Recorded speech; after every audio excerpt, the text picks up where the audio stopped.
D'abord et avant tout, est-ce que vous pourriez nous résumer en quelques mots comment est né ce projet de réflexion collective mené par l'Université Laval au sujet du plan Nord?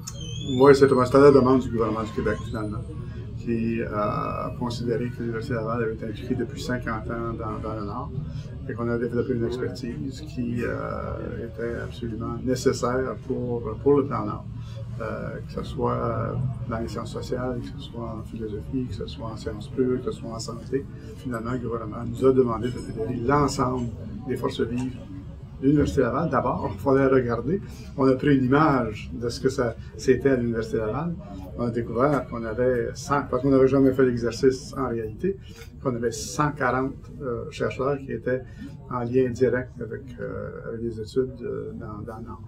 Et il y a d'autres universités aussi qui sont impliquées. C'est au mois de juin qu'on a eu 2 jours de colloque pour réfléchir sur le Nord et d'établir quels sont les défis et les priorités au niveau recherche et aussi formation.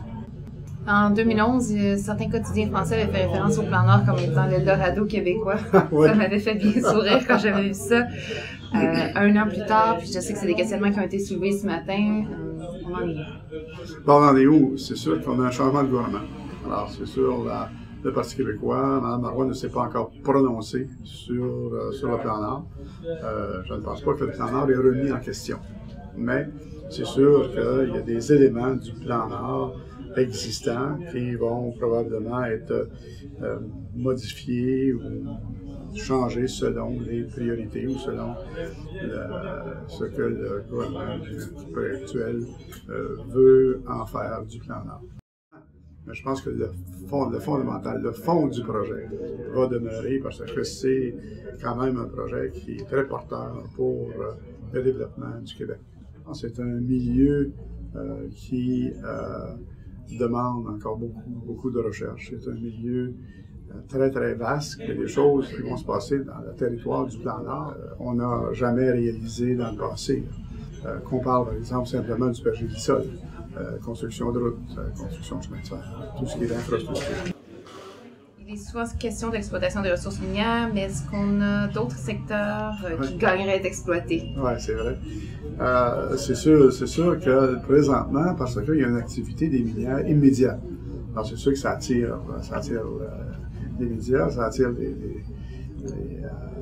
les reportages basés sur du concret, parce que présentement, c'est du concret. Les minières s'installent, les minières vont faire de l'exploration et vont débuter l'exploitation des mines. Mais il y a tout ce qui est l'aspect énergétique qui est extrêmement aussi. Vous avez les changements climatiques avec ça. Tout l'aspect aussi bioalimentaire, je pense que c'est quelque chose qui est très, très prometteur parce qu'on a une faculté d'agriculture qui ont des projets présentement qui ont mis en place pour le Grand Nord. Selon ce que vous avez évalué et tout avec le mémoire, quelle serait la définition, votre définition en fait, du développement du Nord durable? Comment on pourrait expliquer ça? C'est très bien explicite dans le mémoire qu'on a déposé après les 2 jours de réflexion du mois de juin, parce qu'on part toujours comme base de réflexion et discussion le développement durable, qui d'ailleurs on a fait une très grande priorité à l'Université Laval.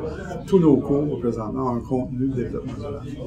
Alors c'est vraiment une de nos grandes priorités. Si les entreprises étrangères, les entreprises qui ne sont pas présentement au Québec, on est bienvenus en relation avec le plan Nord parce que les possibilités sont immenses. Là.